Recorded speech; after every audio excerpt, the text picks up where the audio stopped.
It's always, to me, a huge inspiration to hear these short talks, and I have a feeling that there's probably 57 questions for each of the speakers, and we'll try and get straight to it. What I would like to say to Johanna and Kelly, to Maryam and to Aaron, thank you. It's a big bite out of your day to come and do this with us, and I think we leave inspired. I want to go back to a couple of things by way of summary on these presentations. Johanna kind of invites us, I think, to LISC and says there's a bank here, but obviously with a whole set of constraints and rules and some good practice work in place, both with PUSH, the Promised Neighborhoods, and Grant Street. From Kelly, we got some really interesting math. Thank you.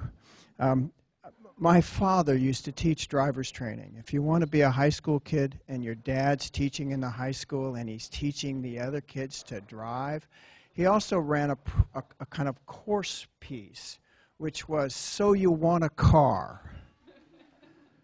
Let me tell you what it really costs to operate a car. Now, you got to 26 cents a mile, or 26 cents a gallon, or what was that, 26 cents a mile? Yeah.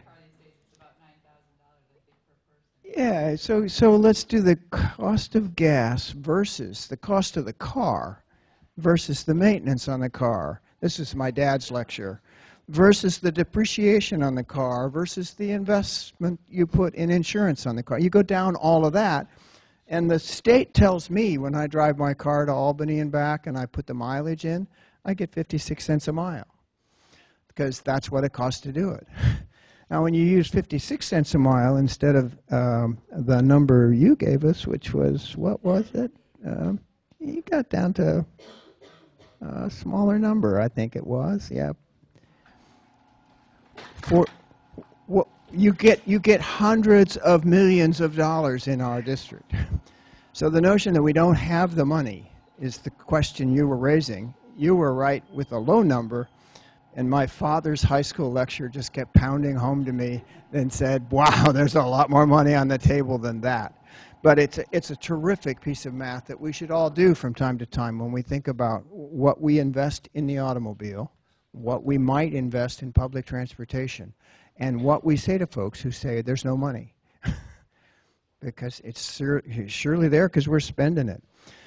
Thank you for the discussion on kind of the planning, non-binding policies, regulations, laws, public financial incentives, public programs, physical project, food system security. I think I mentioned last time that I've written a lot of plans in my life. Samina Raja, who works with Maryam, tells me that the last few I wrote that got some pretty good national prizes never mentioned food system security. Yeah, and all I can say is they won a lot of national prizes. What the hell? But the truth is that if I had any one of those plans to do over again, the basic unit of analysis would be public health. Now, it's not that they're not embedded in the moves and actions that planners take and have been taking for decades in thinking about things, but if we don't organize around the things that really matter, we will create plans that don't address the things that really matter. So I'd like to start all over again.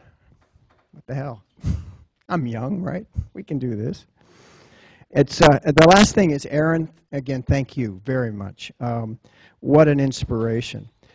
That the idea that we can take on a subject as big as land use, as specifically as one farm, one house, one energy conservation program at a time, and assemble all of that in a way that confronts one of the more strident problems we're going to face as we become more prosperous in this region, which is some form of gentrification, some form of displacement. And the notion that we can now lay in the infrastructure that minimizes or puts that away entirely is just as inspiring as it gets. It's fantastic. It's national model stuff. So let's all go do that. So let me invite our panelists. And our guests, with regard on our previous champions, and here I gotta go dig my notes out. We're going to bring Kara Oliver, Della Miller, and Ashley Smith to join us as well. Della is a champion of change in our 2014 problem. Ashley is a communications coordinator for the Elmwood Village Association. And Kara comes to us as a program specialist from the National Federation for Just Communities. So we have some of the same kind of, here's the core themes, here's other ways of looking at it, who can perhaps respond to some questions. Now, the other microphone went where? Okay. He's here. If you've got a question for any of these folks, or as they respond, as you get a question coming in, if you want to take it, let me see your hand, and we'll come to you with the mic as well. You're going to be busy because you're going to be up here, and I'm going to be down here passing the mic around, okay? Who wants in? All the way in the back. See the blue? And you get to run, okay? Got it. Hi, I'm Evelyn Hicks, town of West Seneca. Concerning the comprehensive plan and the inclusion of food justice paradigms in the comprehensive plan, is there some sort of a boilerplate form that already exists that we can use as a working tool to include, because we are doing our comprehensive plan right now, and I would like to at least have something in there so that we can build on it in the future. It's not been discussed at all at this point. To answer your question, actually, I'm not sure if you're familiar with the American Planning Association, but APA is the planning association, and it generated some guideline to how incorporate the public health, not specifically the food system, but generally if a plan wants to address public health concern, what are the frameworks? There's a checklist, actually. It's a very clear and easy to understand, but it is available online and for free in their website. So you can use that framework, but it is not specifically about the food system, and if you want to, then there might be some community work to actually modify that tool to be applicable for your own community. Okay. Right here.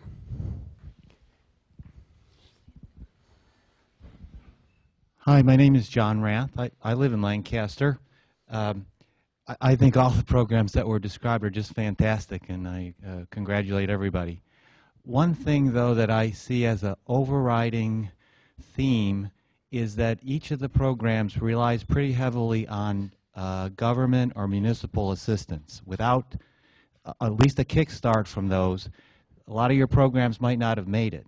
And so that tells me that or makes me ask the question broadly, is there really a true profit motive market mechanism that eventually evolves from that? Because I guess in my mind, whether it's food or transportation or housing, you're up against the profit motives, the guys on the other side that where there's money to be made, they're going to make it, and they don't always adhere to the principles and the values that I'm hearing you talk about. Does that make sense? So I'd welcome just a general comment. If anybody sees that there's in your efforts, there's a true profit motive that you get to that helps it become sustainable and move away from those government subsidies. Does that make sense? I'll just start by saying something a little bit snide, which is that the most heavily subsidized development in our region is the for-profit so-called market development.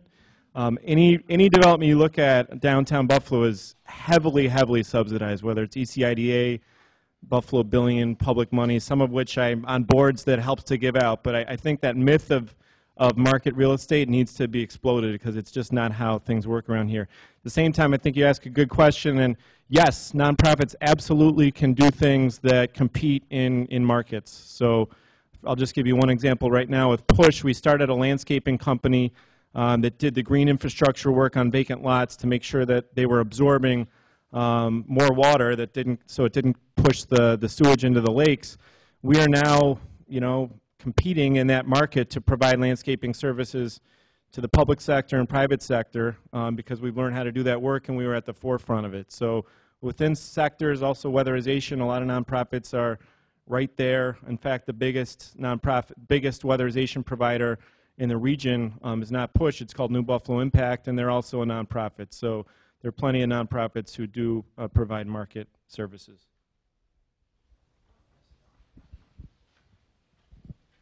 And just briefly, in terms of transportation, I think we also have to remember that way back in the day when we had a streetcar system here in Buffalo, that was privately run, and now we have a very publicly funded transportation system that's facing challenges. And I mentioned the amount of money that we're spending per week on gas. Within the course of 1 week, the deficit for the NFTA is $10 million for the year, but in the course of a week, we spend over that in gas. So again, it's trade-offs and choices. But a privately funded transportation system back in the day here, there is an example in Boston of an entrepreneur that's started a new transportation company and setting up his own routes with smartphone technology and developing routes in suburban areas that it's very hard for one large bus to serve, but a smaller vehicle can. And they're developing routes based on where people live and using smartphone technologies. So things are emerging in the private sector, too, on the transportation front. There's an assumption built into this that I think all of us could speak to, which is this notion that there's such a thing as subsidy or non-subsidy. And I think Aaron hit it right in the teeth, which is, I'm sorry, we subsidize the oil industry. We subsidize everything we consider to be private practice that makes money. We do it with lots of structure and governance, and it's one of the ways we've set up our economic system. And the presumption of subsidy is, if I've got the subsidy, then it's free market. And if I don't have the subsidy, then somebody's taken it away from the free market. What the hell is that? So it's useful to unpack these texts about subsidy, really, and I think it's really important to get to the core of it. I guess that's a wonderful point, and I think it should be made to every business person up and down Bailey Avenue or whatever the heck we're talking about these programs. But that's really, I think, that's what they're probably going to look at. Yep. How do I make money? So, ladies and gentlemen, whatever you're doing, follow the money. Do you have somebody else up here? Right there. There she is. Hi, my question is for Johanna, I believe, with this. You mentioned, and I've heard a lot about development on the west side. Do you have any plans to do any work on the east side? And if you don't, what are the barriers to moving and doing business on the east side? That's a loaded question, but it's a good one, and it's really important. And we're actually working, I didn't highlight this enough in the presentation, LIST tries to do like a very targeted long-term investment approach with established partners and communities, or partners that we think are going to be long-term or have the potential we can help them develop capacity so they can do the good work like Aaron has done. We are working on the east side. We're actually in talks right on the east side of Main Street in the mid-Main region, trying to do some work with Health and Sciences Charter School and the BCAT, and then the housing surrounding that, and doing a owner-occupied or affordable rental rehab project. Promise Neighborhood also, that is technically part of the east side if you're going to consider Main Street your divide. We're doing a lot of home acquisition and rehab work, but it's a big topic, and we're in conversations constantly, and people approach us and they want us to get involved and see how we can give them support to do that work. But it's a political, long-term conversation that exists all throughout Buffalo, quite frankly. And I'm new to learning about it with a fresh set of eyes. And so we are working to try to get some work going on the east side. And there's organizations like Broadway Fillmore and Flair and people that are doing the work. It's just a coordinated approach we're trying to facilitate. There seems to be a dead zone in between Fillmore and Jefferson.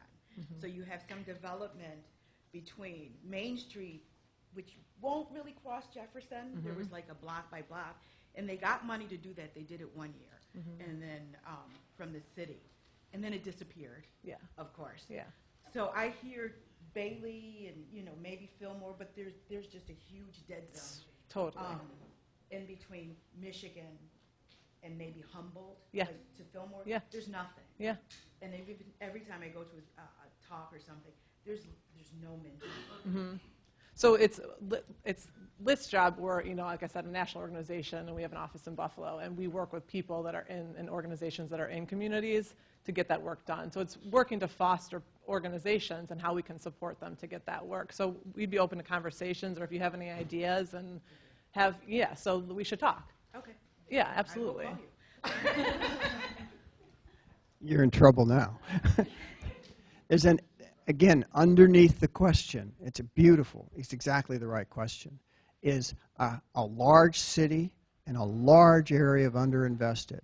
And we see new investments in places we've not seen them in 30, 40 years. I mean, head out along the Buffalo River east and be astounded. Take a look at the Larkin district and be astounded at investments that area hasn't seen in so long. Go up to the area near Fillmore at the Central Park Plaza and begin to look at the city's investments around it, Hamlin Park. You keep going down this list and you can't say nothing's happening on the east side, but you can say, wait a minute, I want you to start everywhere, fix everything, because it's terrible out there. And it's a legitimate concern. And part of the issue is, who's the catalyst? Where does it come from? And the second one is, it matters where you start. Push, I think, could argue that its success is driven in part by a neighborhood on just the other side of Richmond, which 35 years ago was very transitional. I know I lived there. I know my kids watched crack deals go down on the corner. I worried whether that neighborhood was on the way down or on the way up. When I moved in and I told the faculty where I was living, some of them said to me, "Oh, I'm sorry." And now Elmwood Village is a success story. And we all feel like they're getting way too much attention compared to the rest of us. And at the same time, it matters where you start. So try to figure out how to build, where to build on the strengths, those kinds of things. We had one over here. We're going to start to level the playing field on the, and we're going to go back to transportation. I'm sure of that. I'm Doug Funky with Citizens Regional Transit.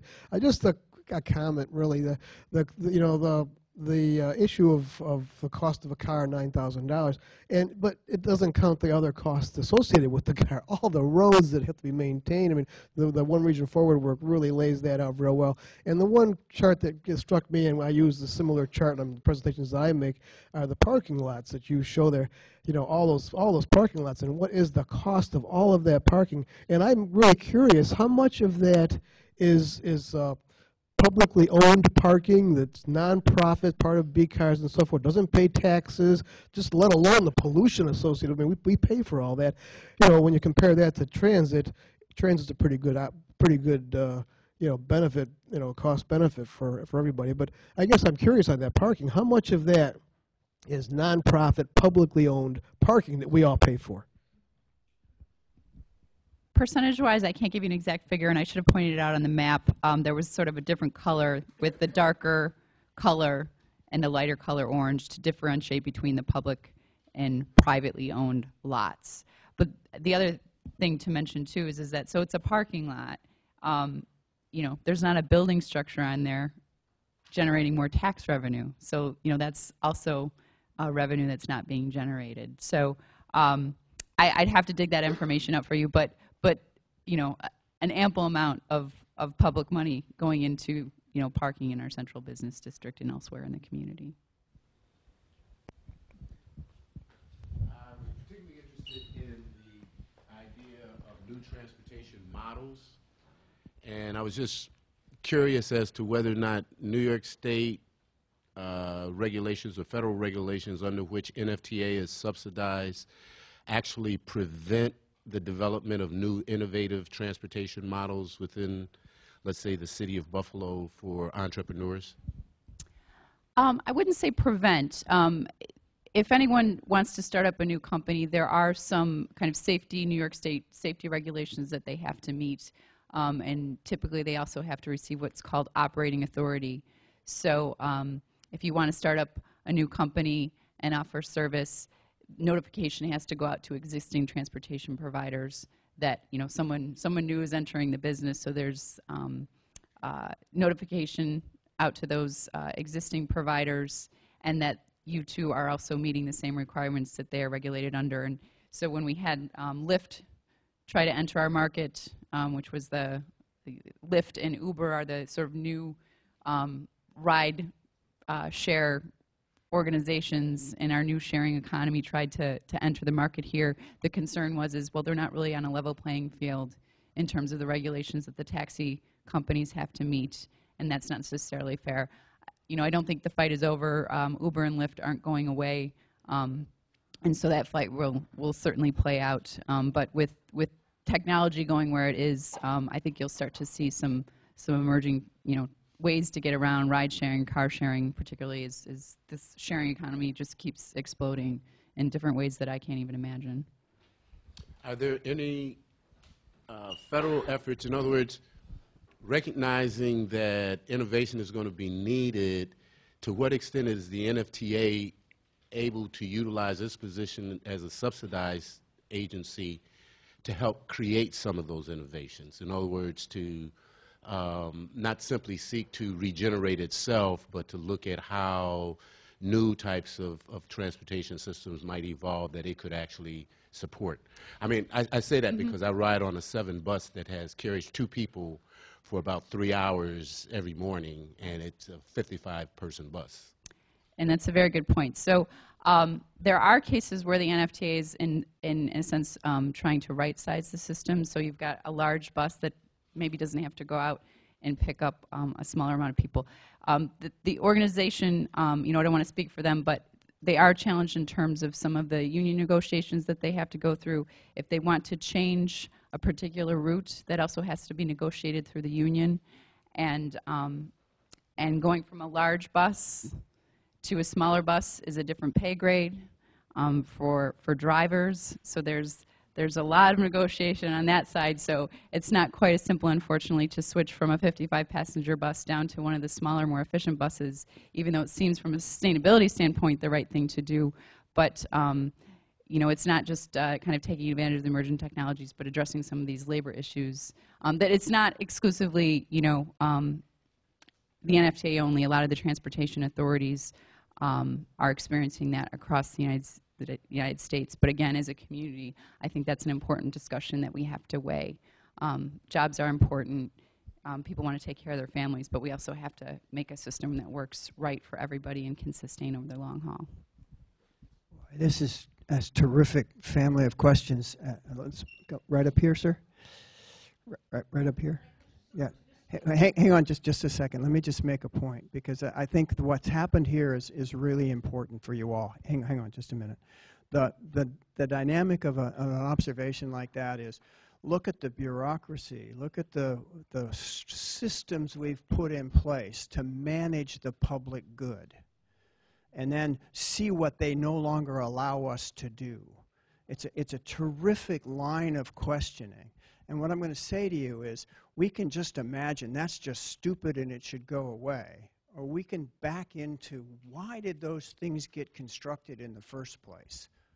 And I'm going to tell you that there's probably a good reason for each piece, and the insanity of the whole is based on the logic of each piece. So I grew up in a family that really was strong union. It believed in unions and what they could do. And the protections that were put in place over the course of my early life were really important to the middle class in America. And those same protections create some of the dynamics you're now describing and you're seeing in the system that doesn't work. So the issue is, you're not evil because you're union, but there's portions or pieces of the system that continually need to be examined. So we follow the money, thank you, and we follow the bureaucracy. Not because it's our enemy, because no matter what you're going to do, there'll be a bureaucracy to administer it, but because it could be made to better serve the public. And that's really, I think, the point of both of these. So I just thank you for that observation. Follow the money, follow the bureaucracy. Question here. Thank you. Boy, amen, what you just said. I'm from North Tonawanda. My name is Sonia, and I got here late, but wonderful presentation. Yesterday evening or early this morning, I was looking at the film that I clicked in from the website. I had tears watching it. It was beautiful photography, and you felt proud to be from Western New York. I had chills. I have chills as I speak about it right now. In North Tonawanda, as Al Price said when he was a consultant to us, what we had along Oliver Street, you're going to see this happening, and this was in '89. He was taking a look at my block. He said, what you had along Oliver Street, you're going to see this happening around the country today, what they call new urbanism. We had vibrancy, vitality. What is Elmwood today? Today, my community's beginning to look like the way Niagara Falls is going, down, down, down. I would like to have help. Well,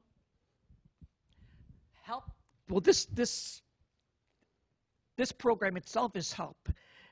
And I need help to encourage my community to, well, not my community, we need to get people coming together, because there are people I find in my community, they care, but they are not really encouraged to get involved. This grassroots kind of a thing in the university is what's so needed. Teaching people about planning, why it's important, and the elements. Can I get some help? In fact, this coming Thursday, I believe it is, they're encouraging people to come out. Re-imaging Oliver Street, call to action. It doesn't get meaty and substantive like what the university presents, but I would really like people to get a taste, and I think it would just fire them up about focusing and helping to push the local people. Hey, we need to attend to things. I just said a couple days to the mayor, basic stuff we need. Like one of the priorities of the thing was cleanliness. If we had that just starting, that would really make a difference. Oliver Street is something that was a huge part of the city when it was young. We have a gold mine in our area. That area, if that were to be, again, you can't bring things that were Niagara Falls, what have you, but if we could do the elemental things that what I saw in some of that, that could really turn things around. Sonia, you have the power. Let me introduce you to a group of students. Would you guys all stand up there, please, in the class? These guys are the folks who made today possible. Say what? These are the guys who made today possible. Yeah?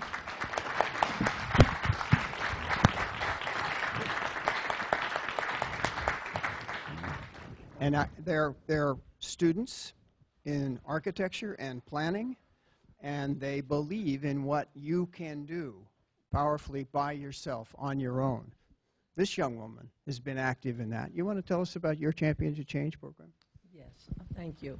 Yes, I'm working on a commercial kitchen that is geared towards the east side.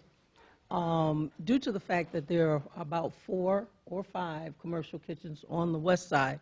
In the Buffalo, I agree with the young lady that spoke about it earlier. But in any case, it's a commercial kitchen, shared use, fully equipped, licensed facility where new startups and existing food-related businesses can utilize.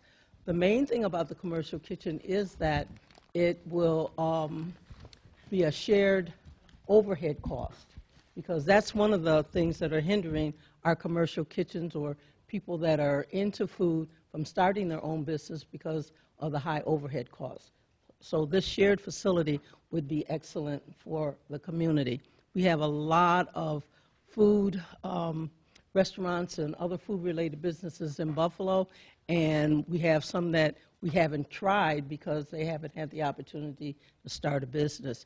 In addition to that, we have a project which is I'm working with Gail on, is the market on Michigan, and that is another area that has also been brought up as a dead area, and we'd like to bring up that particular community.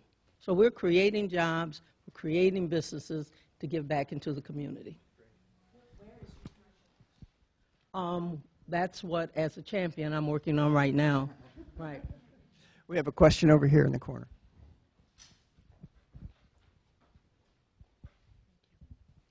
My name is Chris Lulai. I live in Hamburg, but I work in downtown Buffalo for an entity of the State Education Department that helps to employ people with disabilities. So my question relates to transportation.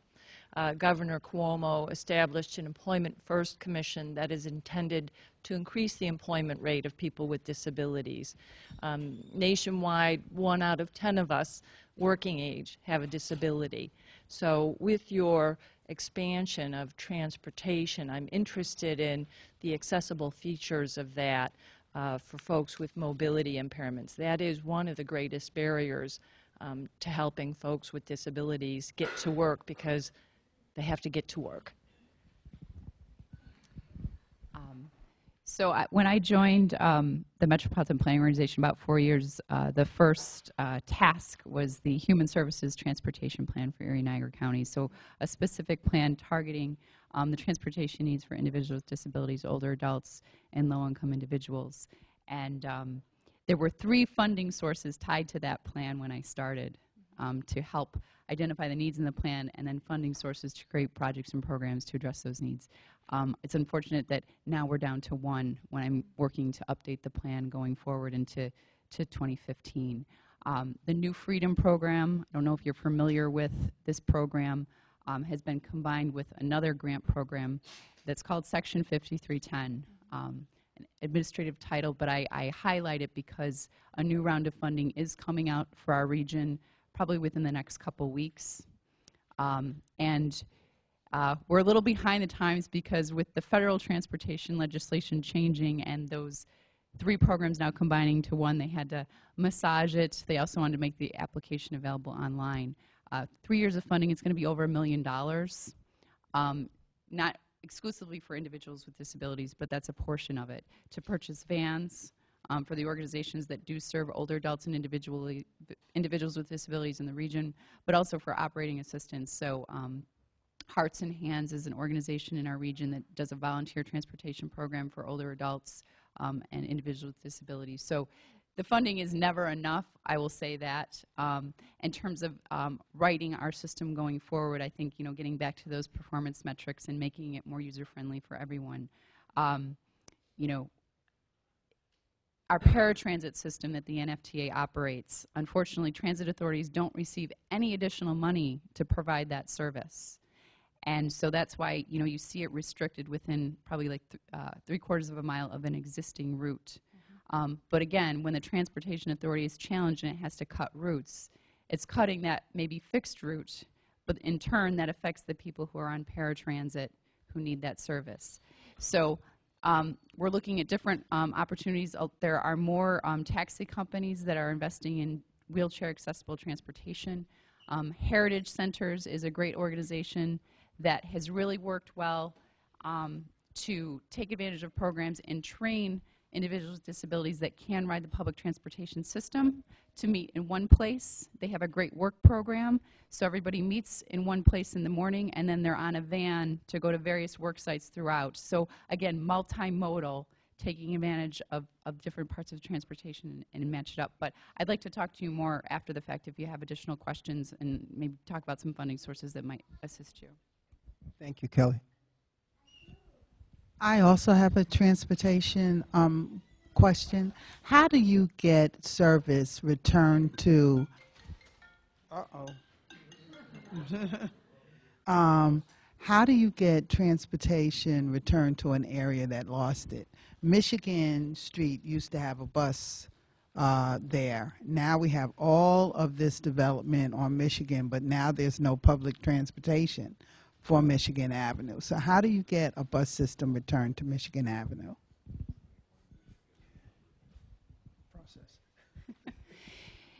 So in terms of service expanding, you know, with the funding challenges that the NFTA is facing, service expansion is very challenging with what they're faced with currently.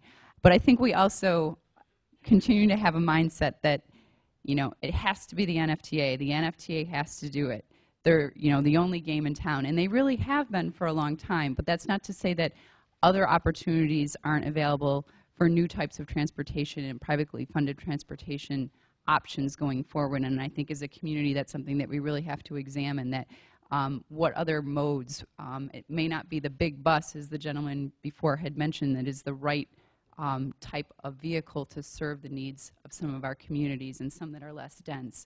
So, I mean, I think that's a conversation that you don't want to avoid, not, you know, exploring with the Transit Authority currently, but I think we have to think about, you know, is there another option that's available or that can be developed to serve emerging needs? Thank you. I'm between you folks and lunch, and they warned me not to do that. So let me just ask one more thing. We had some descriptions of some significant progress on the west side in an area that 10 years ago we wondered whether we would get there. We've had an evolution over 30 years in the Elmwood district, and it's strong. We're beginning to see new investments on the east side. A lot of this is fueled by representing those stories and communicating clearly what positive returns are starting to happen in these places. For decades, I had people tell me nothing's happening on the waterfront. And I saw things happening on the waterfront. And I thought, but people don't know about it, so it's not happening on the waterfront, and we're not down there. Elmwood's been a particularly strong success story in communicating, and it's created a kind of inspiration. It's also created some jealousy. But that's not a bad thing, right? Maybe we could figure it out. Talk to us about the communication strategies at Elmwood. Sure. So one of the things that I definitely wanted to say, and pardon my voice this morning, is that no one knows your neighborhoods better than you. And I moved to the Elmwood Village. I wasn't originally from Buffalo because I saw things there that I really loved. And you see things in your community that you really love. And I think that the first thing that you kind of have to do is really sing the praises of your own community, because the Elmwood Village had really humble beginnings, and it is used, I think, in a lot of ways as a really strong example. And as I've been at the Elmwood Village Association, I've been looking further back into the history because I want to know how it started and how you can replicate that and how you can encourage other communities to do that. And I would also say that to all of you, consider our office a resource to you, even if we don't serve your neighborhood, because we've been really dedicated to helping other communities too. We see ourselves as an organization that is kind of leading the charge in terms of neighborhood organization. We see ourselves as kind of an umbrella to block clubs, and we want to be, it's a struggle for us to even be in touch with, like, we have what to us is really a wide service area. You know, our bylaws are from Forest Street on the north to North Street on the south, from Delaware to Richmond, and that's a lot of people. That's a lot of houses and blocks, and they're all organizing on their own level, and sometimes we're not serving them in the ways that they think that we should be serving them. And you are on your blocks, and you know what your communities need. And I think the first step is looking around yourselves and seeing the other people in this room and getting the encouragement that there are so many other people here that want to do what you want to do too. And you can do it for your community better than anyone else. So find the other people in your community that want to do things and connect with organizations like ours, and we'll see how we can help make something happen everywhere.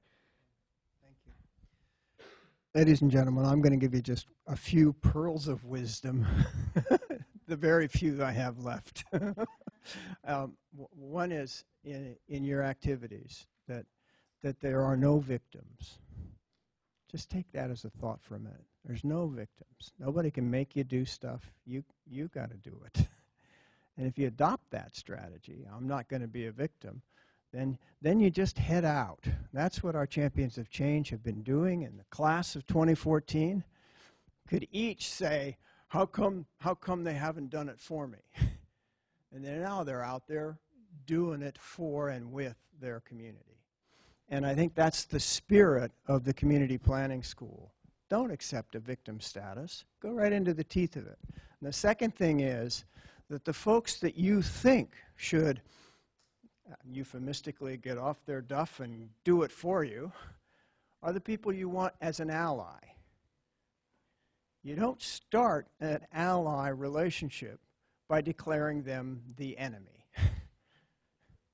So construct a conversation with the very folks you imagine to be most between you and what you're trying to get done.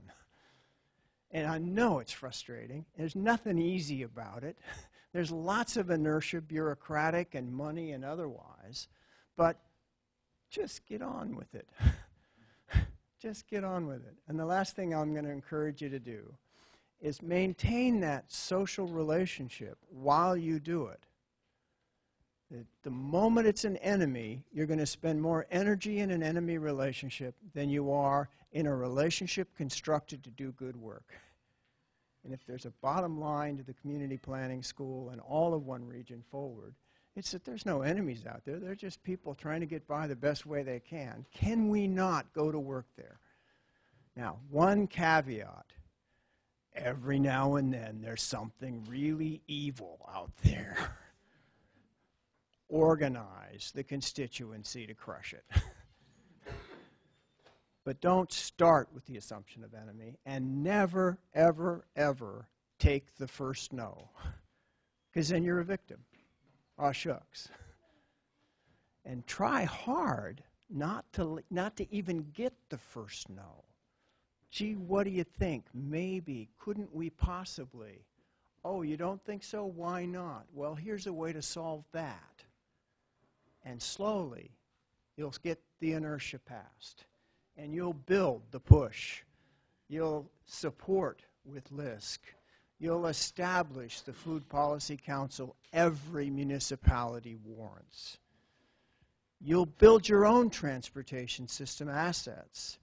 And you'll challenge the things that are in the way of those transportation assets. You'll communicate clearly the success stories, and you'll be a champion of change. Thank our panelists, please, for the day.